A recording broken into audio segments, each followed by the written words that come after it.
everybody. This is Jeff Saltzman from Org Vitality. We're just about a minute or so away from beginning the webinar. Thank you for your patience.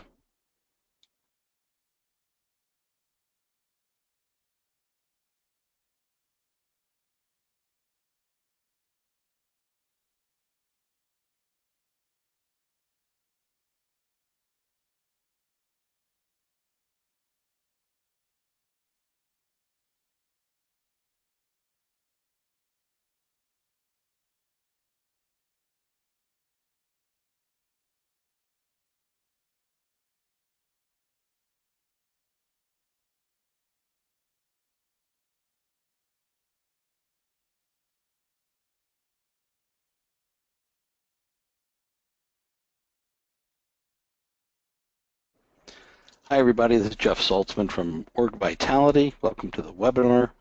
I can still see some people who are sort of halfway signed in, so let me just give them another 30 seconds to get their audio hooked up and so forth. We'll begin the webinar in just a moment. Thank you for your patience.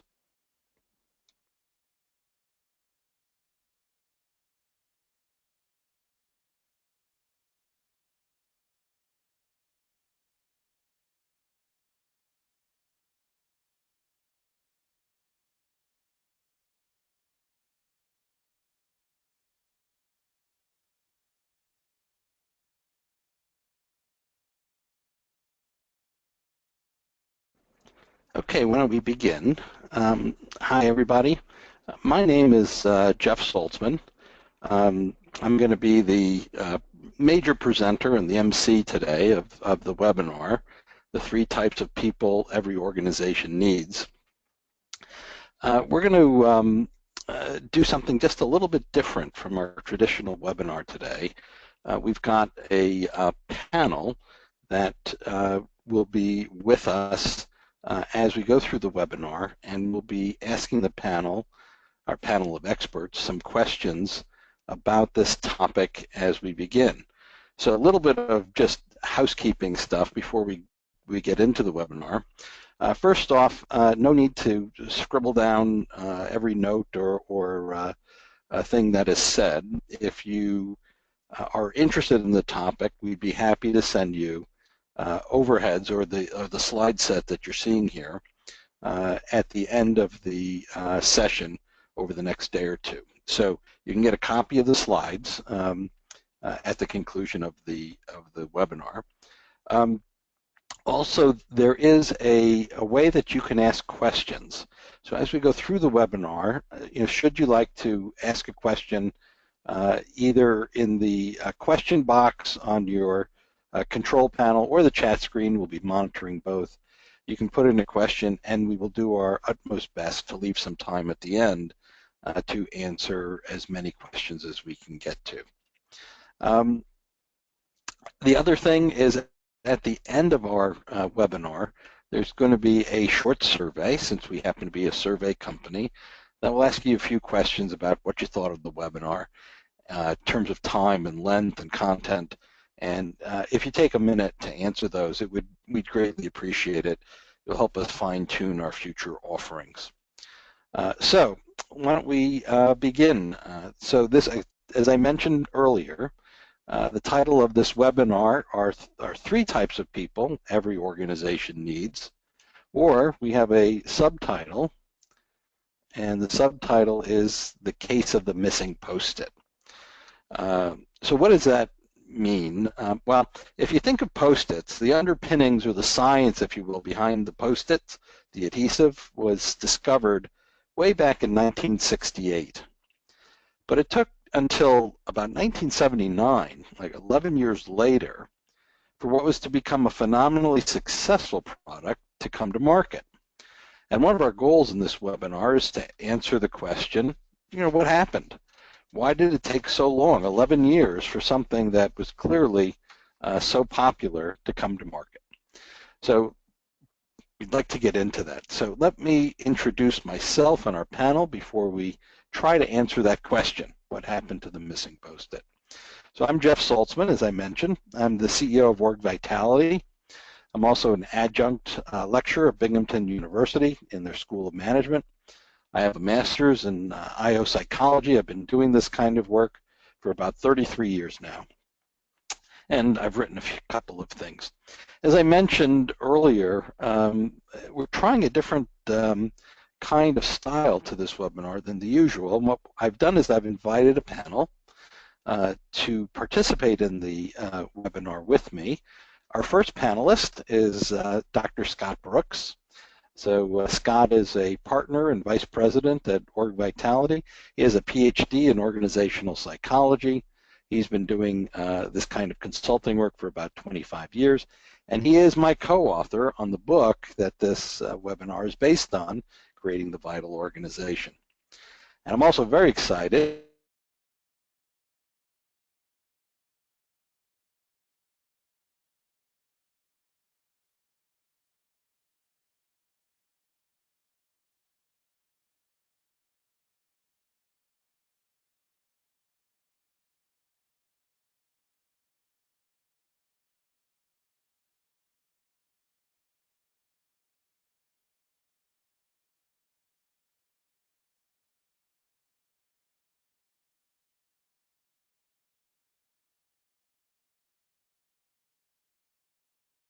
Welcome to the webinar.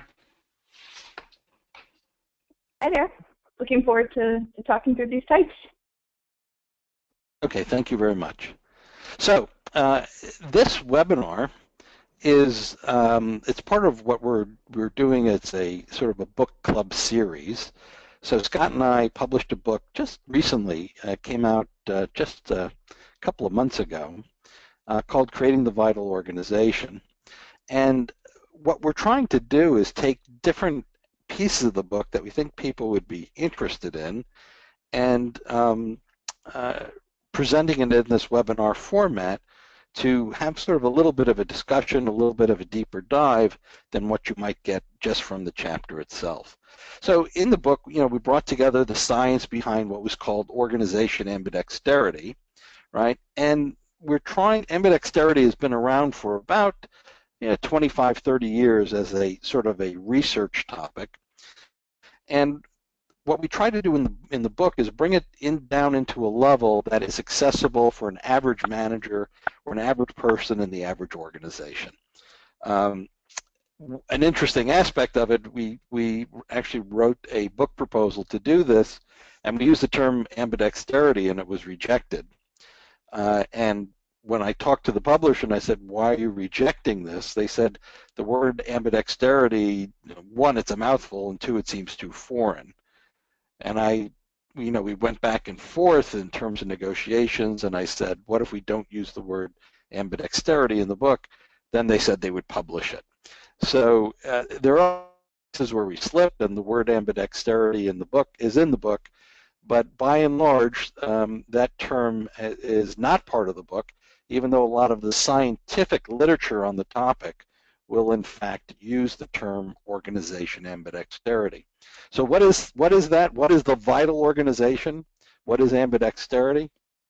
Well, ambidexterity and the vital organization is about the balance organizations have to achieve between the here and now and the future. The here and now is what we call current performance, and you can see there's a lot of rocks piled up under current performance. In other words, it's absolutely essential that organizations do this well. But current performance needs to be balanced with the exploration of future potential. And you can see it's not necessarily that the same weights yield a balance. There's only one rock under future potential, but the idea and the reason to show a picture like this is because it doesn't necessarily have balance. There's a lot of emphasis in most organizations on performing in the here and now, but organizations also need to keep, very importantly, focused on this future potential in order to have long-term success. So what they're doing is really this dynamic balance of vitality, streamlining current performance, being as effective as they possibly can be. Let me try that again. Being as effective as they possibly can be in terms of the delivery of their products or services, their manufacturing and so forth, while at the same time they're building future potential so they can exist and prosper in the long term, right? This webinar is about the people and the different kinds of people the organization has to have in place in order to achieve that balance. The bottom line, though, in organizations is that there's really only two big reasons why organizations fail. They fail because they fail to execute well, right? Or they fail because they fail to explore and develop a viable future for themselves. It's really that simple. So this is what we're going to delve in this webinar. And if you will, the webinar in the book itself, it's really chapter 5. And most of the topics we're going to be talk about in the webinar can be found in chapter 5. Let me start off sort of conveying an old joke that some of you, probably all of you, have heard. It's pretty old.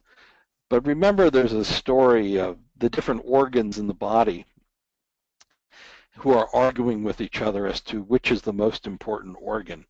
And the brain says, no, I'm most important. I do all the thinking around here.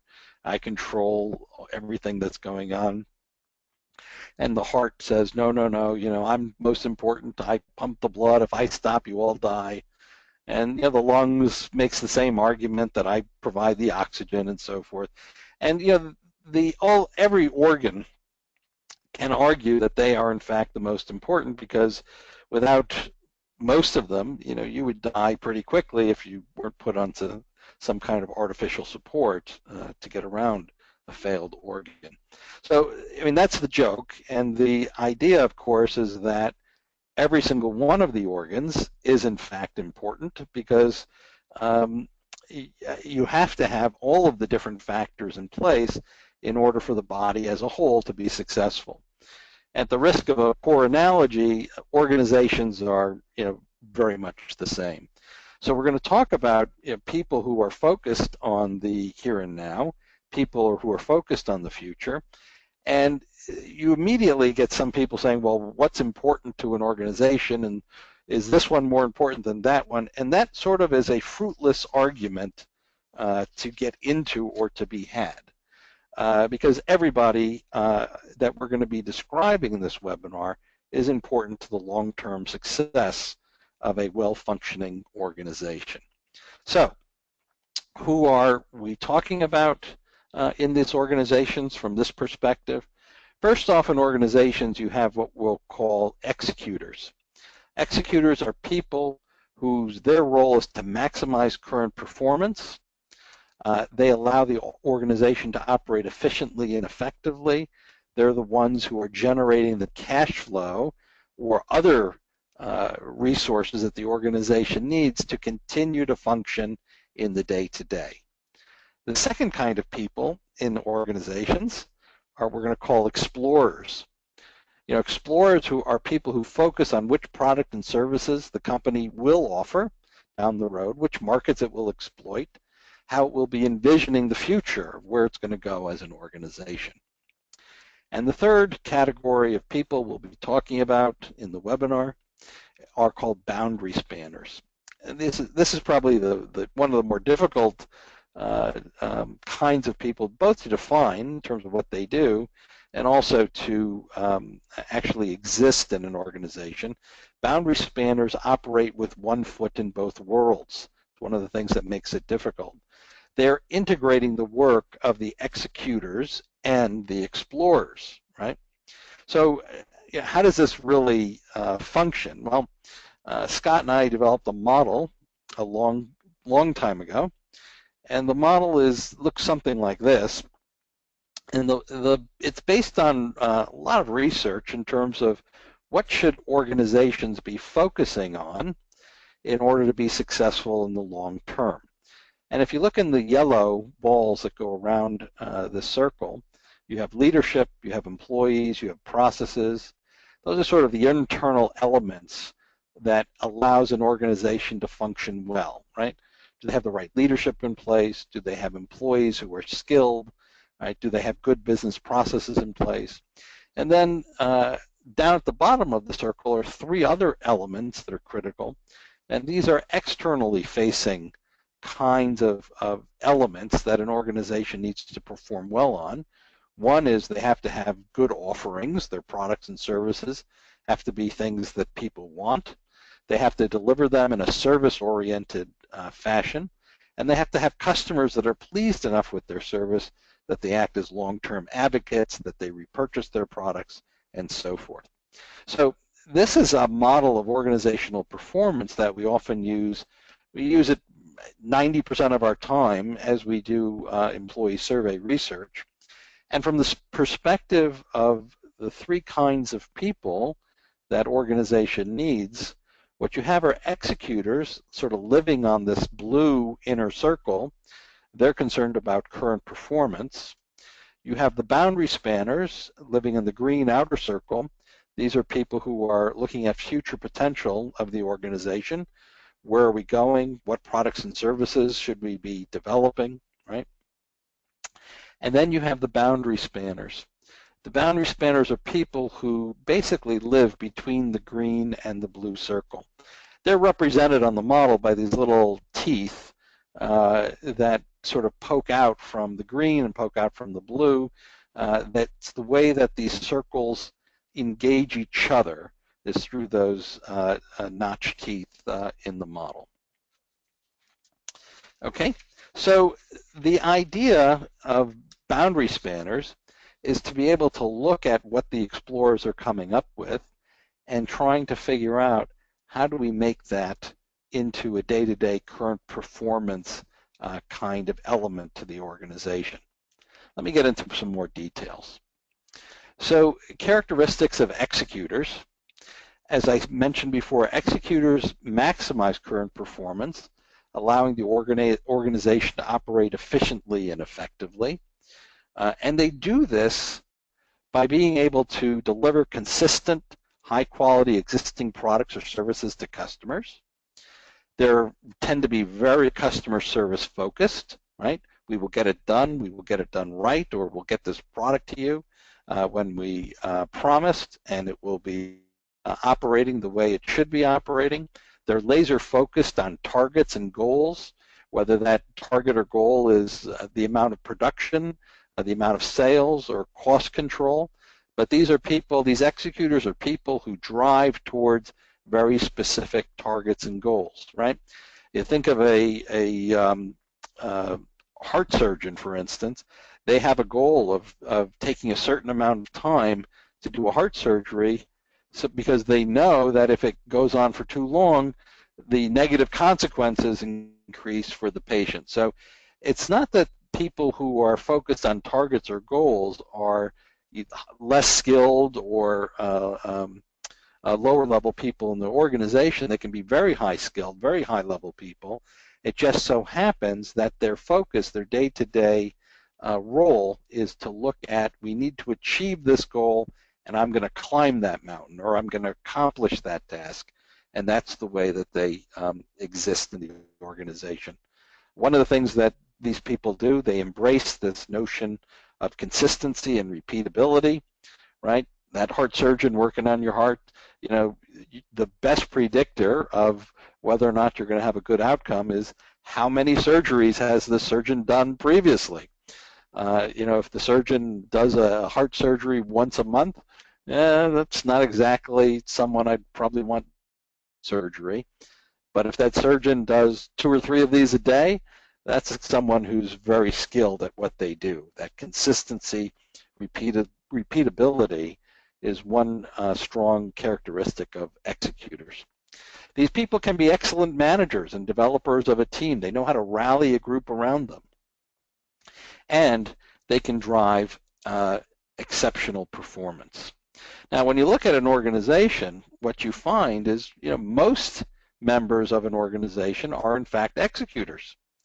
Otherwise, the organization is not functioning. They're not getting their product or service or whatever they may happen to be.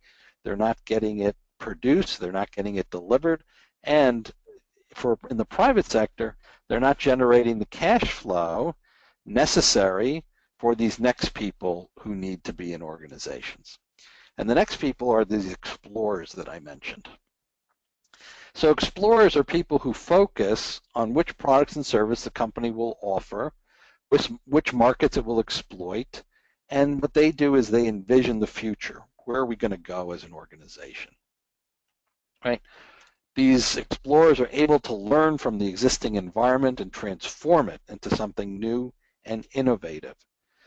To them, as much as the executors are focused on targets, for the explorers, it's a secondary consideration. It's not front and center in terms of what they're paying attention to.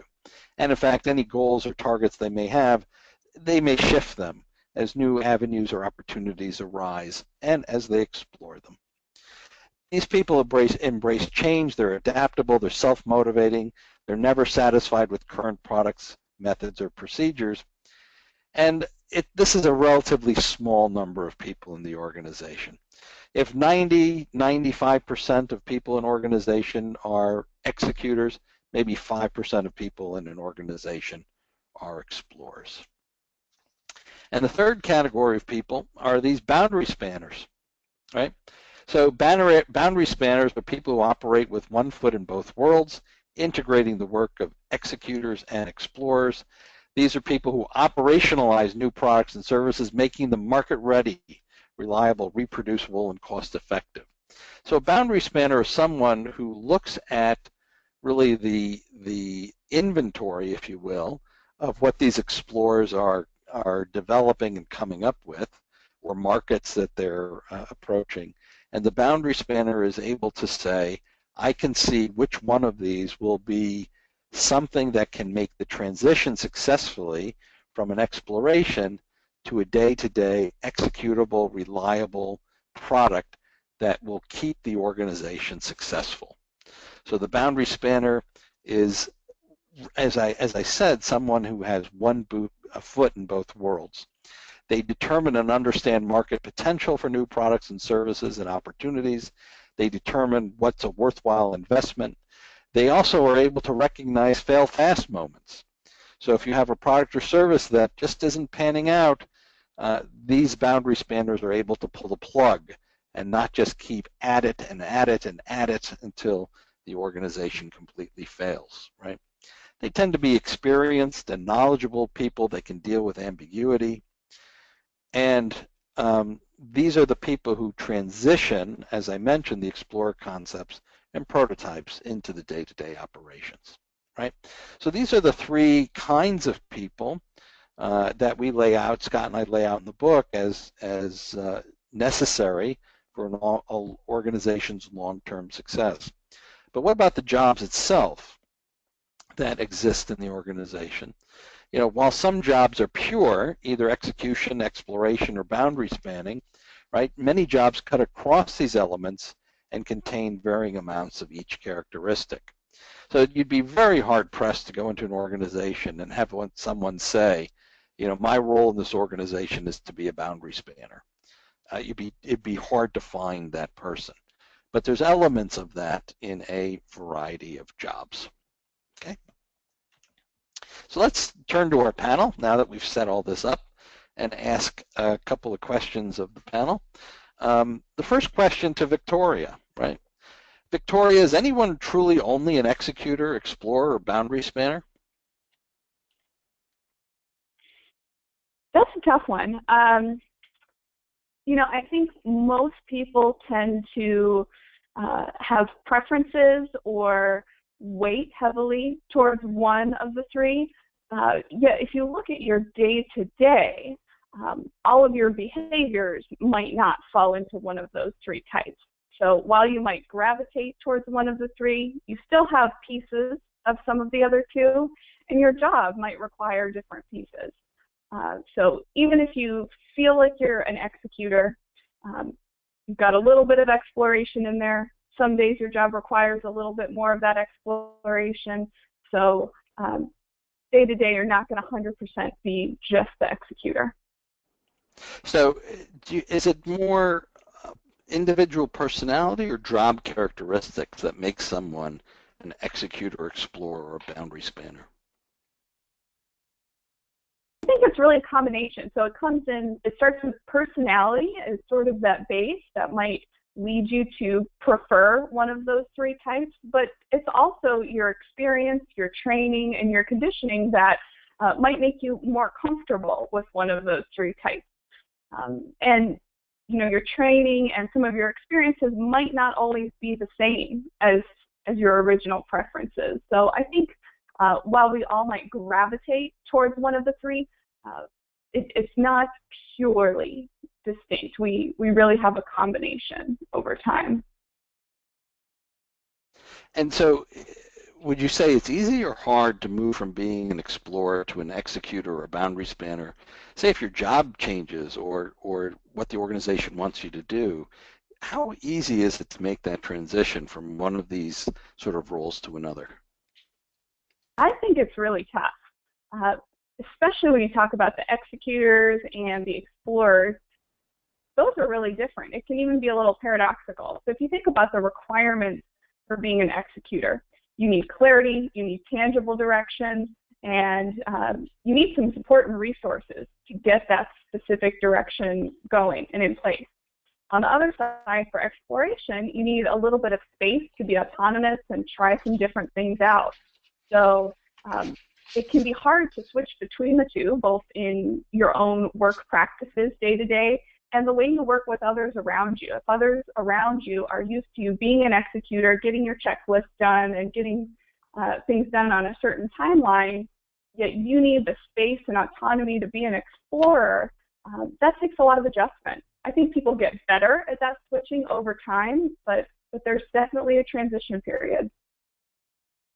So Scott, based on it being difficult, or at least somewhat difficult, to move from an explorer to an executor or a boundary spanner, do you ever see organizations sort of consciously selecting for, I need an explorer, or I need a boundary spanner or an executor? Or how do people fall into these roles in organizations? Well, some fall into it, whether it's by accident or sort of drift according to tendencies, and where you succeed, you tend to stay, right? So some of this happens in organizations, and I think everybody here who's listening to the webinar, you've even if you don't have this specific vocabulary, you've known people who are just good at making lists and getting stuff done, or really execute good, sound execution, or you've known people who are sort of dreamers who don't always necessarily put things into action, and so forth. There was a client we were working with where there was an executive over an R&D engineering group, and he actually had thought about the boundary spanners as quote, those people who are wandering around with their eyes bugging out. And so there are people, that recognize these three different kinds of things, but you can still misinterpret the signs. You can think about that more taskmaster leader who runs an R&D function. Is that an executor who's trying to manage an exploration function? It can happen and it can work, but it needs a little attention. Or you can also think about that dreamer who maybe never gets things done. Is that someone with explorer tendencies who's in an execution job, or is it something else? That could work. You could help that person be successful if you partner them with a boundary spanner or structure their work to better channel creativity into something useful. So while there are certainly people in organizations that at least implicitly recognize these three types, giving them this vocabulary helps them anchor and work and manage against these three kinds of tendencies in a more effective way. Thank you, panel.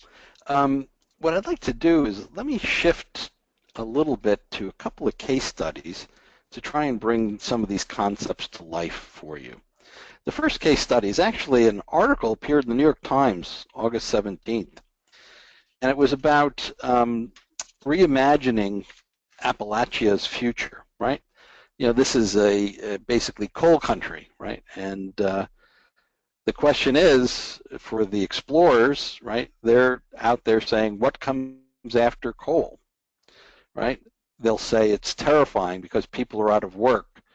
But it's also this liberation to reimagine what this place can be.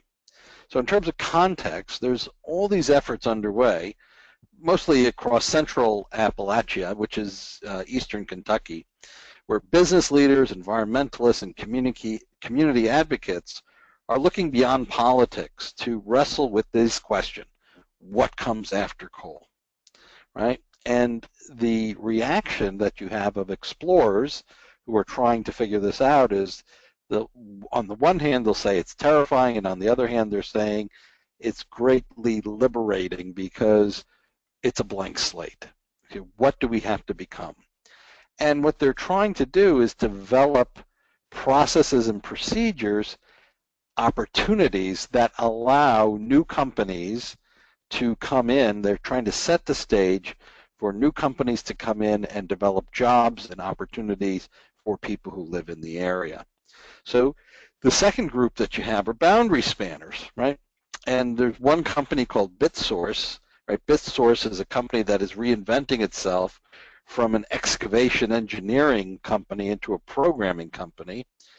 And BitSource was quoted in the article as saying they regularly have to tell their folks, quit thinking of yourself as unemployed coal workers. You're now technology workers. In other words, you have to, in your head, you have to redo how you define yourself and what you're doing, right? So they're reinventing themselves. There's other efforts underway from a boundary spanner perspective in retrofitting old houses. In other words, there's how do you upgrade homes? New farming efforts are underway. There's even a gourmet moonshine industry growing. And to give you a sense of the level of interest in this, in the middle of a blizzard in 2013, a couple of years ago, 1,700 people showed up to talk about what are the new opportunities that are being created in this geography. And of course, the executors in this, when, we're not talking about, we are talking about individuals, but we're also looking at it at an organizational level here. The executors are people who are creating the jobs that are giving young people a reason to stay. These executors need to ensure that the new organizations remain viable and deliver products and services over the long term that make them so. Okay, so this particular case study is from a broader perspective. How do you reinvent the industries that really are powering a whole region of the country?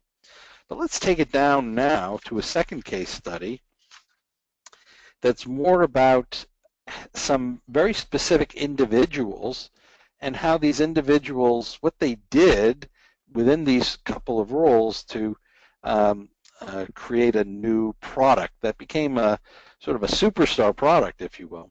And this starts with in 3M. Back in 1968, Dr. Spencer Stuart, right, accidentally created a low-tack reusable pressure-sensitive adhesive. This wasn't what he set out to do. What he set out to do was create a super strong adhesive. So he rather than failed kind of product effort, he really viewed it as how this can be used, or what can it be used for. It's something that previously hadn't existed, but this low pressure, low tack pressure reusable adhesive, no one saw any use for it. And for 5 years, in fact, he was told he had a solution without a problem. But then in 1974, along came Art Fry. Art Fry was also at 3M, and he came up with the idea of using the adhesive as a bookmark. He was a religious guy. He'd go to church, and in his hymn book, he would want to mark the pages, and he marked them with little scraps of paper, and these little scraps of paper fell out, and he lost his place. And he thought of this low-tack adhesive as a way to bookmark his pages in his book so that he wouldn't lose his place. Fry then utilized, and actually 3M has this, what they call a permitted bootlegging policy, where people get involved with these explorers who come up with new products, and they say, how do you bring these new products to market? What kind of market can they serve, and how could they be used, right? The executors came along and said, oh, you've got a product that is this sticky paper that can be used over and over. And the executors, after finding the employees loved the notes, they gave the employees this with 3M, in 3M samples to use back in 1978. 3M then issued free samples directly to consumers. But it took until 1979, right, for this product to get on the market in what we now know today are called Post-its. So it was a very long incubation period, but very clearly it went through this exploration phase, the boundary spanning phase, and the executor phase. And some of the quotes that you get from these folks, Spencer Stewart, the inventor of the adhesive, said, I came to be known as Mr. Persistent because I wouldn't give up. So for 5 years, he kept touting his adhesive, trying to get someone to listen to him that he had a product here that was worthwhile. But then along came Mark Fry, and what he said is, I thought what we have here isn't just a bookmark, it's a whole new way to communicate, right? Back to Spencer, he said, like many groundbreaking innovations, theirs was a product nobody thought they needed until they did. And in fact, in one study that was done in the 1990s, I would imagine some of this has changed now with all the electronic ways of messaging. But back in the 1990s, a workplace study showed that the average professional received 11 messages on Post-it notes. And I can remember sitting there and having all these yellow notes stuck to my computer screen at my workstation. Right? Let's go back to our panel. And first off, Scott, what lessons do you take away from these case studies? One lesson I've got is that as I open my top desk drawer here, I see literally 4 different kinds in 3 different color Post-it notes. So it's the staying power of a good idea.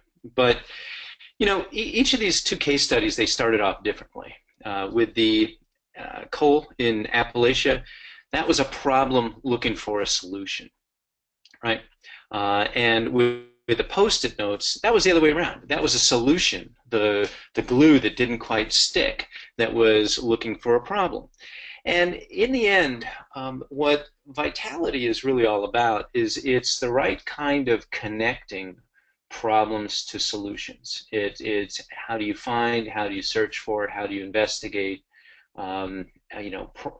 solutions, and then how do you encounter the right kinds of problems and stay tuned for how you match them together.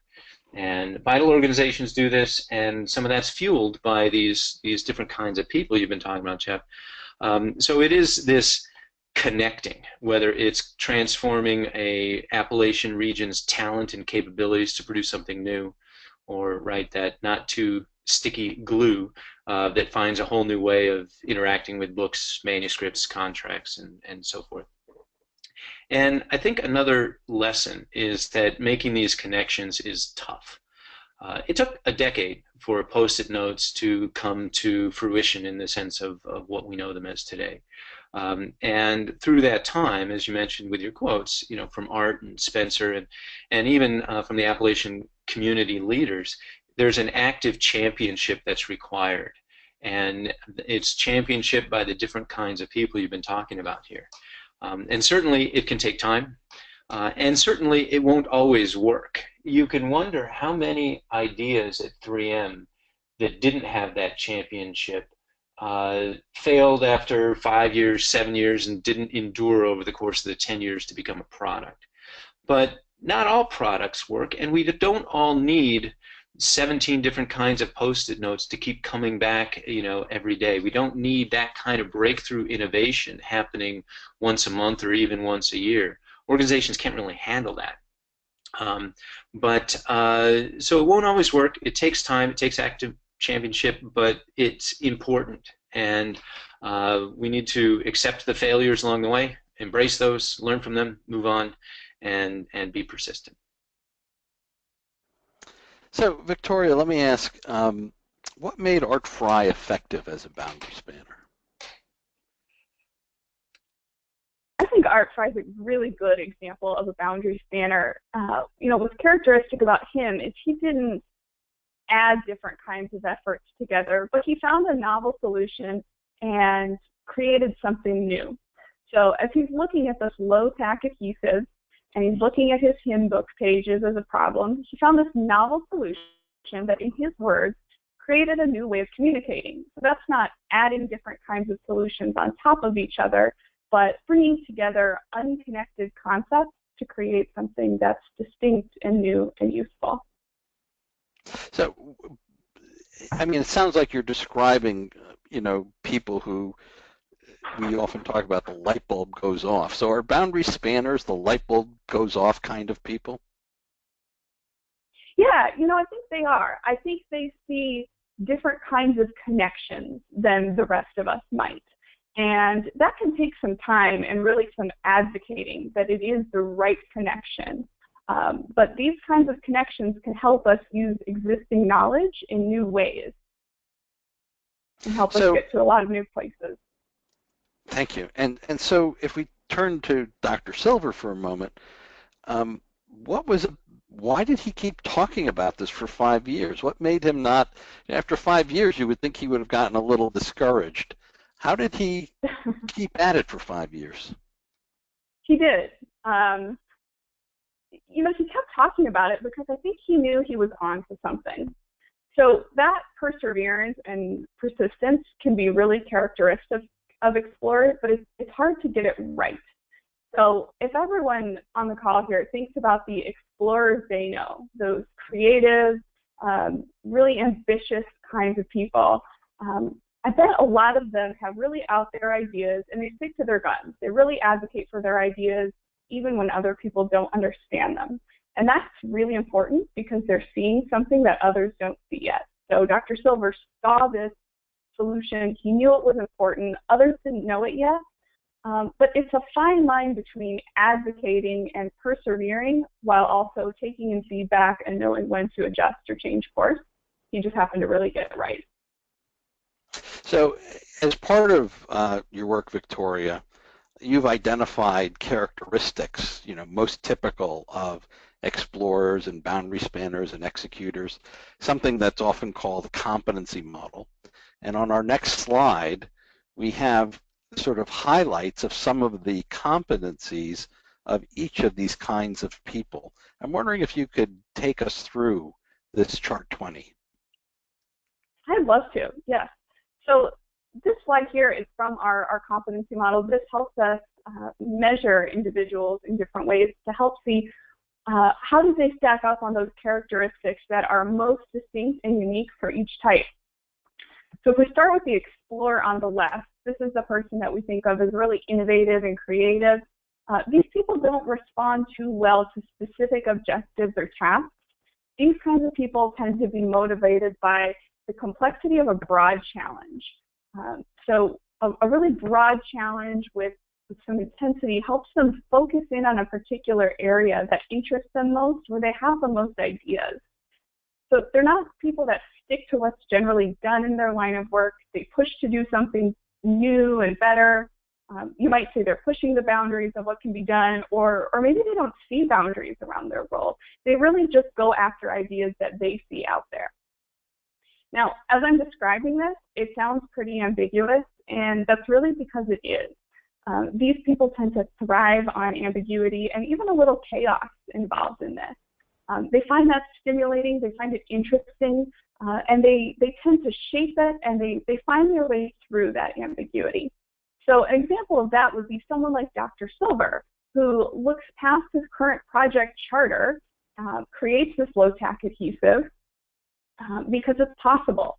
Now, that alone doesn't create vitality, doesn't create a huge flagship product for 3M. Next comes in Art Fry, your boundary spanner. So we talked about Art Fry being really integrative. So boundary spanners take concepts, ideas, and practices from one field or specialty, and they translate it into another to create something new. So sometimes what this involves is taking something conceptual, like a low-tack adhesive, and turning it into something new and actionable, like a communication device. We all know what to do with a Post-it. So once those boundary spanners have translated those ideas or helped them convert those explorations into some tangible business plans, you need executors to make it happen. So these kinds of people thrive on chasing down specific, tangible goals. Once you give them a task, they dedicate themselves fully, they use the best existing wisdom, they protect their projects from risk, and they really just persist until it's done. So in the Post-it example, these would have been the teams at 3M that were tasked with turning this idea into a product that would get out to the market and put Post-its on all of our desks for years to come. And by and large, they were successful, right? So let me ask a couple other questions. Scott, let me start with you. You know, as you're in and out of many organizations doing your work, and as you do this, is it obvious to you who's operating or who's skilled at operating in a vitality fashion? As from an organizational level, is it clear that they have executors lined up, that they have boundary spanners, that they have explorers? It's not always clear. And let me talk first about why it's hard to be clear, and then I can talk about how to sort of hack your way through the murk to figure it out. Part of the challenge is that breakthrough innovations are very rare. How many Post-it notes examples exist within 3M? Some, right? Every day? No. But you don't really want Post-it notes breakthroughs to happen every day. You can't handle that kind of excuse me, that kind of execution on all of those breakthroughs. And related, innovation or exploration kinds of failures are much more common than successes, right? So how many types of glues were experimented with? Or did Art Fry or Dr. Silver sort of come up with or see or run into that they just said, nah, that's not going anywhere. And that might have been right? So failures are much more common than successes in that zone. And that's kind of the opposite of execution, where like for your brain surgeon or for a service rep or for anybody who's in an execution role, most of the time they need to succeed. They can't fail. Right? So that makes it harder to sort of diagnose what's going on. And part of the challenge that stems from this too is that being vital can be hard to distinguish from luck, right? Was the Post-it note sort of a lucky confluence of activities, and being human and with our human tendency to create backstories, did we sort of invent this sort of myth of Art Fry and Dr. Silver who sort of came together and did all this stuff, and did the story sort of outstrip the useful part of reality? And just a quick note about luck, we create backstories about everything. Go ahead and ask somebody who won the lottery why they won the lottery, and odds are they're not going to say, oh, it was random. They're going to say, well, my lotto numbers happen to be a transposition of my wife's birthday and my child's graduation or something like that. Or if you ask Olympic athletes, who won by the narrowest of margins, why did you win? What are they going to say? They're not going to credit their genetics. They're going to talk about training and coaching and maybe some equipment, something like that. But since breakthrough innovation is rare and our natural tendency to create backstories exists and is very strong, we can create some wacky theories. So it's hard to really interpret what's going on. But that said, if you look closely, right, and you've got some vocabulary to sort of sort out what you're seeing, like these three types, and you learn how to read for the three types in people, and compare their personal styles and tendencies and their outlooks for the future, and match that up against the work that they're chartered with doing and the needs, the strategic needs of the organization, then you can start to spot some patterns and start to see how effective the connections or how damaging the disconnections are between moving from exploration into execution. And then you can sort of map these ideas and watch it move from dream into some sort of streamlined execution and making money if you happen to be in a for-profit organization, or making a difference if you happen to be in a nonprofit. Mapping the failures will be easier and more common than mapping successes, but you got to try for both. So, can we spot this? Yes. But it takes a little bit more discipline than just suddenly being hit over the head with a cool example and inventing the backstory. Scott, if you take that from a different direction, can organizations actually function without one of these three or two of these three categories of people? In other words, are there people sort of assuming these roles if they don't necessarily have a label on their back that says boundary spanner, but are these things happening in organizations whether or not they recognize it? Or are organizations, if they're not happening, are these organizations rapidly disappearing? Well, they can absolutely happen, even if people aren't conscious of it or if they don't recognize or nurture it. You can also have organizations that have habits and practices that might make up for the lack of explorers or boundary spanners or something like that. Like, if you don't have any effective boundary spanners, but you have your R&D engineers go out once a month and hang out with your salespeople who are talking to customers, that's a boundary spanning activity that you can foster even if you don't quite have a boundary spanning individual. Or you could have organizations, and tech companies do this all the time, if they don't have the right kind of exploration internally, they just look around in place for an acquisition to buy, and then when something is ripe, they might have an acquisition team that includes a boundary spanning sensibility, and they just buy their exploration, right? So those are just two examples. So you can make up for different, a lack of people or tendencies with different organizational practices. But organizations that don't figure this out, they don't survive, right? Especially in a tumultuous, rapidly changing environment. But the question is how do organizations spot the kind of breakthroughs to keep them relevant in the future?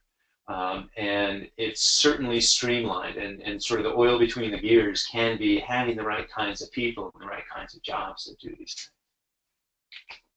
So in terms of the right kinds of people and the right jobs, Victoria, are there any particular characteristics? I know there's a whole competency model, but is there anything that you would say, if I was going to select on X for an explorer or Y for an executor, is there anything that really rises to the top as these are the most important characteristics for these people?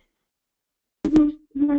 There were a couple. So I'm going to speak broadly as far as vitality characteristics, and maybe these apply a little more to those explorers and boundary spanners. But when we're looking for someone who support vitality as an individual, the first thing that really comes to mind is optimism. That may seem a little different, a little far from our employee kinds metrics, but when someone's going between these three kinds of activity, it's really tough. They have almost paradoxical requirements. A lot of exploration and boundary spanning requires advocating ideas that other people aren't familiar with, and it can be a little bit vulnerable, a little lonely out there. So when people are optimistic, it makes a real difference. And part of that optimism is being confident in their ideas. So when you're presenting an idea that's brand new with some concepts from another area and people are looking at you like you're a little bit crazy, it helps to be confident and optimistic. And it also helps to be optimistic in the general ability to change and that process, that you know where you're starting from, but you believe that these ideas you're bringing forward will make some impact over time. And somewhat related to that is this interplay between agility and resilience. Oftentimes when you're working on new ideas, or if you're trying to execute on something that's new and complex, it doesn't work. We've all been there. It might have been a great idea, well thought out, but it just wasn't meant to be. What really makes a difference, though, is how do you move on from that? So vitality-oriented people are really able to learn from those failures, take those learnings to develop a new approach and pivot pretty quickly. So they don't waste time with hurt feelings or arguing about why it might end up working. They learn, move on, and they make it even better. So one of the questions, of course, that will come up as you think about organizations and people this way is the old nature versus nurture, right? Can operating as a vitality leader, for instance, is that something that can be taught, or is that something you're just born with, right? You may be born with certain tendencies, right, regarding decision-making, agility, or resiliency. You may be born with certain tendencies about your level of fastidiousness, right? But through education, environmental exposure, and behavioral practice, the evidence is quite clear that in many characteristics, including the characteristics of vitality, you can help shape those tendencies. Vitality organizations also don't simply arise spontaneously, right? You just don't, add water and you have it. They take work, they take effort, they take practice. And there's to operate in this fashion over time, what the organization really has to do is practice, practice, practice. And that's how you get to karma. And that's how you get to be operating as a vitality individual. Just some of the items that we have in here. In the book, we at the end of each chapter we have a little assessment. The assessments in there can also be sort of gotten at online at www.ov-cvo.com. And what we have here is an example of what some of the assessment looks like for defining, are you operating as a boundary spanner in a personal setting or a group setting. And you can go through and take these assessments, and the system will score you and will give you some insight as to who you are and how you operate yourself.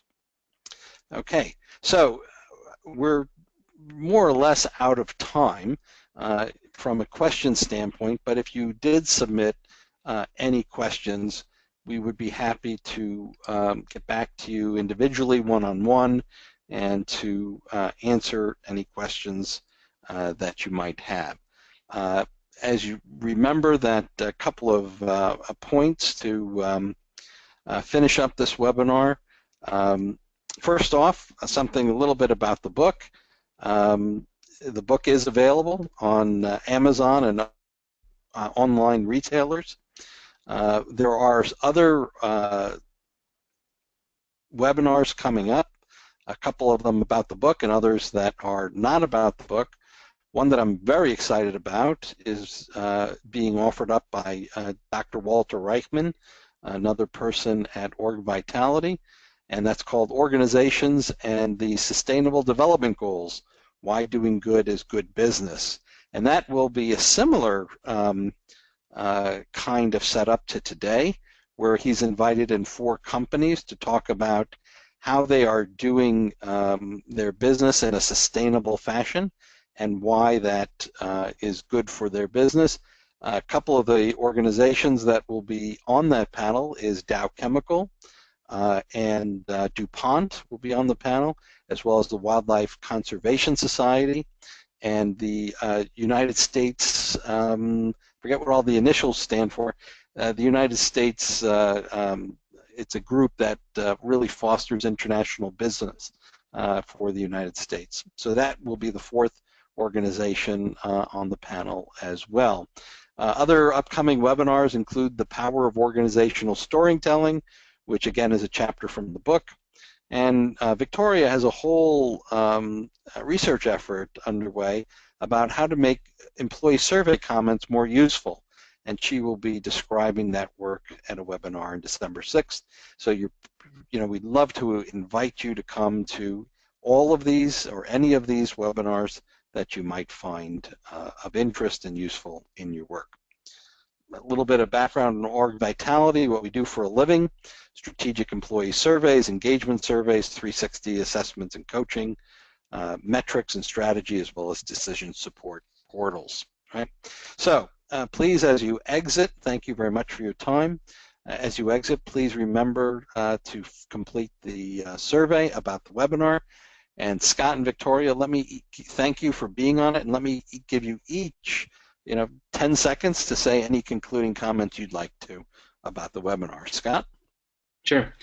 I think one point that Victoria made is we've been talking about these three types as different, but really each person is a blend of all of these things. And so find the explorer in yourself and the executor in yourself, and look for and foster the boundary spanner in yourself. And I think that's if there's one takeaway from this for me, I would encourage that. And Victoria. Yep, and I'll continue from there and say, have that conversation with the team that you work with closely. Talk about what you gravitate towards, understand what others you work with gravitate towards, and see if that can help you work together in a different way. Okay, thank you very much to our two panelists for their insights, and thank you all for coming. And hopefully we'll see you at our next webinar. Bye-bye, everybody.